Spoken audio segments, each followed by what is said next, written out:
ہمارے پیارے نبی صلی اللہ علیہ وآلہ وسلم کے گھر مبارک میں 2-3 مہینے کھانا نہیں پکتا تھا۔ حضرت عائشہ فرماتی ہیں کہ رسول اللہ صلی اللہ علیہ وآلہ وسلم ایک دفعہ میرے پاس تشریف لائے اور پوچھتے ہیں کہ عائشہ کچھ کھانے کو ہے؟ تو میں کہتی ہوں کہ نہیں یا رسول اللہ۔ تو پھر آپ نے فرمایا کہ آج میرا روزہ ہے۔ حضرت انس بن رضی اللہ تعالیٰ عنہ نے فرمایا ایک مرتبہ حضرت فاطمہ الزہرا نبی کریم صلی اللہ علیہ وآلہ وسلم کی خدمت میں روٹی کا ایک ٹکڑا لے کر آئیں۔ آپ صلی اللہ علیہ وآلہ وسلم نے پوچھا کہ تمہیں یہ ٹکڑا کہاں سے ملا ہے؟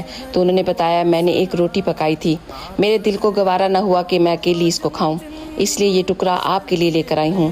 تو نبی کریم صلی اللہ علیہ وآلہ وسلم نے فرمایا کہ یقین کرو بیٹی، تمہارے باپ کے منہ میں 3 دن سے کوئی لقمہ تک نہیں گیا، یہ پہلی روٹی کا لقمہ ہے جو 3 دن کے بعد میں کھا رہا ہوں۔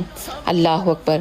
حضرت سیدنا عائشہ بتاتی ہیں کہ آل رسول نے کسی بھی دن 2 وقت کھانا نہیں کھایا، اس میں ایک دن کھجوریں ہوتی تھیں اور ایک دن پانی ہوتا